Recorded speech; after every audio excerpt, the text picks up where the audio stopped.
Bonjour, je m'appelle Dina Bader. Je suis sociologue et travaille au SFM, le Forum suisse pour l'étude des migrations et de la population de l'Université de Neuchâtel. Le SFM est un institut de recherche qui mène des études sur des sujets relatifs à la migration, qui sont financés par le Fonds national suisse de la recherche scientifique ou mandatés par diverses institutions ou organisations, comme c'est le cas de l'étude que je vais vous présenter aujourd'hui. Nous avons été mandatés par le Bureau de l'intégration des étrangers du canton de Genève et par le comité de pilotage MGF qui est composé du Bureau de l'égalité entre femmes et hommes et de prévention des violences domestiques, l'unité de santé sexuelle et planning familial des HUG, le Centre Camarada, l'Arcade Sage-Femme et l'Association des médiatrices interculturelles, l'AMIC. Le mandat était de mener une étude appréciative des 2 projets de prévention contre l'excision qui ont été mis en place à Genève en 2007-2009 et 2013-2015. Le premier projet visait à contribuer à la sensibilisation des populations immigrées qui sont originaires d'Éthiopie, de Somalie, d'Érythrée et du Soudan, et à la sensibilisation des professionnels de santé. Le deuxième projet avait comme axes principaux la formation des médiatrices animatrices, à savoir des dames qui sont formées à faire de la prévention auprès de leur communauté, la mise sur pied de séances d'information et de groupes de parole pour sensibiliser les communautés concernées par l'excision et d'étendre la sensibilisation à une plus vaste palette de professionnels, c'est-à-dire non seulement les professionnels de santé, mais également les professionnels du social, de la justice et de la police. Alors, notre étude appréciative avait principalement 2 objectifs. Le premier objectif est d'estimer les effets des activités réalisées au cours des 2 projets de prévention sur le degré de sensibilisation des populations immigrées et des professionnels ciblés, puis de répertorier les forces et les faiblesses de ces projets de prévention en fonction des effets observés et d'élaborer des recommandations sur la base de ces résultats. Le deuxième objectif est d'explorer la situation actuelle de l'excision à Genève et d'élaborer des pistes de recherche pour mesurer son ampleur. Pour ce faire, nous avons tout d'abord effectué une analyse des documents internes au comité de pilotage MGF, des rapports d'intervention de médiatrices et des produits issus de ces 2 projets de prévention, comme les brochures, les dépliants, les colloques et les groupes de parole par exemple. Puis, nous avons mené des entretiens avec une trentaine de personnes via des discussions de groupe, des questionnaires, des conversations téléphoniques et des conversations e-mail. Le but était de recueillir leurs impressions, observations et expériences vis-à-vis de ces 2 projets de prévention et vis-à-vis de la situation de l'excision à Genève. Les personnes que nous avons interrogées peuvent être classées en 4 groupes. Nous nous sommes tout d'abord entretenus avec 7 médiatrices ayant travaillé dans le cadre de l'un ou des 2 projets de prévention et qui sont originaires de Somalie, Érythrée, Éthiopie et du Burkina Faso. Ensuite, nous avons questionné 8 professionnels de santé et 6 professionnels du social et de la justice. Enfin, nous avons interrogé 9 représentants des communautés somaliennes, érythréennes, éthiopiennes, soudanaises et guinéennes. Pour terminer cette introduction, j'aimerais ici expliquer pourquoi nous appelons cette étude une étude appréciative et non pas une évaluation au sens classique du terme. Une évaluation standard mesure l'état des connaissances et des comportements avant et après que les projets aient été mis en place. Or, cette étude a été menée en 2018, à savoir 11 ans après le début du premier projet de prévention qui a commencé en 2007. En conséquence, nous n'avons pas pu estimer l'impact direct de ces 2 projets et avons rencontré des difficultés à retrouver les personnes qui avaient participé durant les premières années de vie de ces projets. C'est pourquoi nous n'avons pas sélectionné les participants à notre étude pour leur représentativité, mais bel et bien parce qu'ils nous permettent d'entendre diverses impressions, opinions et expériences vis-à-vis de ces deux projets de prévention. De plus, nous nous sommes limités à analyser ce qui a été réalisé au cours de ces deux projets de prévention, comme les formations, les colloques, les brochures, et leur appréciation passée et présente par les différentes personnes interrogées. Maintenant, quelques résultats. À la demande des mandants de cette étude, je vais concentrer principalement ma présentation des résultats sur le travail des médiatrices et sur la situation de l'excision à Genève. Comme je l'ai dit précédemment, les médiatrices sont des dames formées par le comité de pilotage MGF pour faire de la prévention contre l'excision auprès des membres de leur communauté.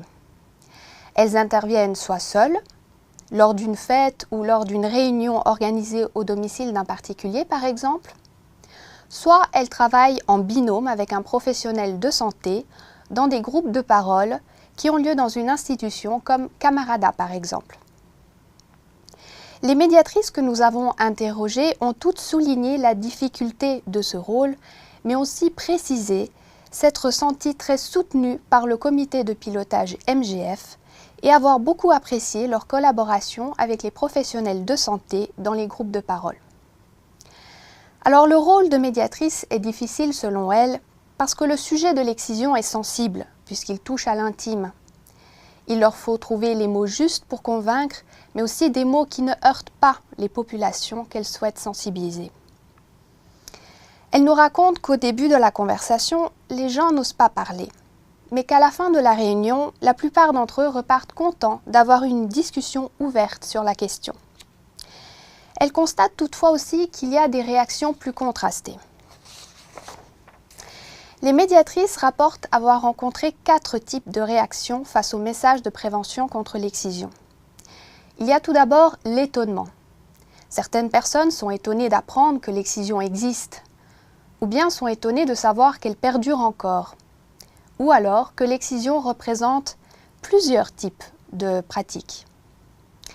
La deuxième réaction est la demande d'oubli. Certaines participantes ne comprennent pas pourquoi on remue la plaie alors qu'elles ont appris à vivre avec leur excision. C'est pourquoi les médiatrices précisent qu'elles mettent l'accent sur la prévention des enfants pour ne pas aborder l'excision des participantes elles-mêmes. La troisième réaction est la lassitude. Les médiatrices rapportent que certains participants se montrent fatigués qu'on leur parle encore d'excision, puisqu'ils pensent que faire de la prévention pour eux n'est plus nécessaire puisqu'ils ont déjà renoncé à la pratiquer sur leurs enfants. Enfin, la dernière réaction constatée par les médiatrices est le désintérêt momentané. C'est-à-dire que le message de prévention est transmis à un moment qui est considéré comme inopportun.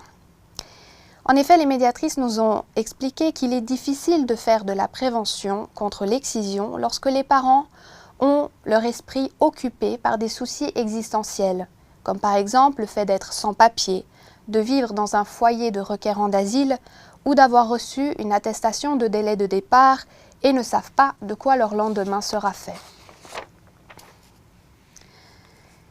D'après les professionnels que nous avons interrogés, la force majeure du travail des médiatrices relève de leur intervention chez les particuliers, à savoir lors des réunions organisées en petits groupes dans le cadre privé. En effet, contrairement à la prévention dispensée par un professionnel de santé par exemple, les médiatrices ont plus de contacts et peuvent se déplacer, ce qui permet une transmission collective du message de prévention.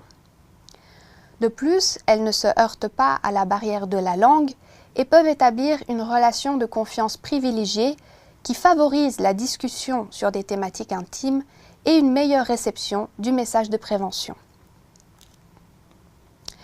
Nous en venons maintenant à la deuxième partie des résultats que je vous présente aujourd'hui, à savoir la situation actuelle de l'excision à Genève.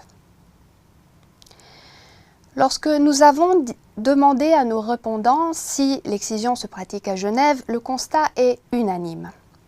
La pratique de l'excision a considérablement diminué, voire même a été abandonnée.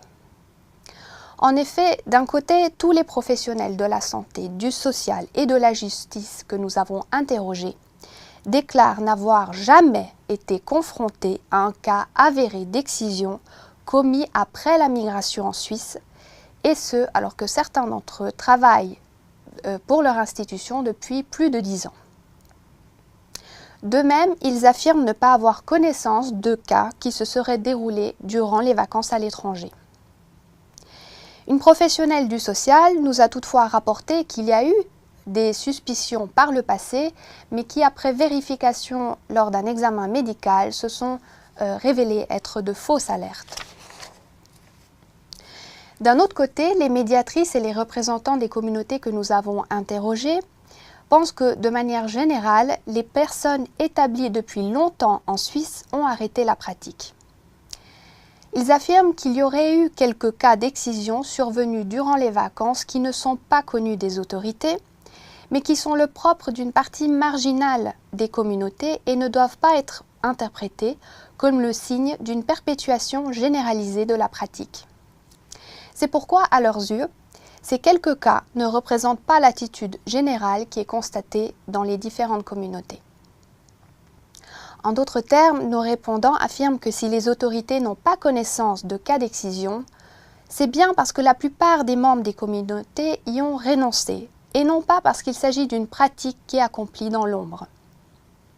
D'ailleurs, des professionnels de la santé soulignent que si l'excision était vraiment une pratique commise à large échelle à Genève, il serait étonnant que depuis les années 1990, il n'y ait jamais eu un seul cas de complication qui ait été adressé à l'hôpital en vue des conséquences à court ou long terme que peut entraîner une excision. C'est pourquoi ils sont d'avis qu'il est difficile de dissimuler une excision récente. D'après les médiatrices et les représentants des communautés que nous avons interrogés, il y aurait principalement 4 raisons qui expliquent pourquoi la pratique de l'excision a diminué, voire a été abandonnée. Premièrement, les parents sont mieux informés quant aux risques sur la santé que représente l'excision. Deuxièmement, un changement d'attitude vis-à-vis de l'excision s'opère déjà dans les pays d'origine. Troisièmement, certaines grand-mères dans les pays d'origine ont peur que leurs petits-enfants ne révèlent le secret de leur excision une fois de retour en Suisse. Quatrièmement, les parents ont aussi peur des répercussions légales qu'entraîne la poursuite de cette pratique, puisqu'il y a toujours un risque qu'un jour ou l'autre, la jeune fille sera examinée par un gynécologue. Alors, cette courte présentation ne me permet malheureusement pas de rentrer dans les détails de toutes les nombreuses actions menées dans le cadre des 2 projets de prévention contre l'excision à Genève, mais nous pouvons conclure qu'ils peuvent à de nombreux égards être considérés comme un succès. En effet, les propos des personnes interrogées au cours de cette étude appréciative montrent sans conteste la contribution de ces 2 projets genevois aux efforts de sensibilisation des différents publics cibles. De plus, en comparaison nationale, les efforts mis en œuvre à Genève pour prévenir l'excision sont à saluer. Dans le futur, si une campagne de prévention contre l'excision devait être renouvelée, nous recommandons, au vu des résultats obtenus, de focaliser la sensibilisation sur des groupes de population qui sont ciblés en fonction de la durée de leur séjour en Suisse et non plus sur toute une communauté qui serait ciblée sur le seul critère de la nationalité. En effet, comme je l'ai déjà mentionné, la durée d'établissement en Suisse semble influencer le degré de risque de perpétuer l'excision, puisque les personnes établies de longue date ou nées en Suisse semblent représenter un risque plus faible que les nouveaux arrivants. Pour terminer, j'aimerais vous signaler que notre étude est téléchargeable gratuitement sur notre site internet www.migration-population.ch. Je vous remercie de votre attention.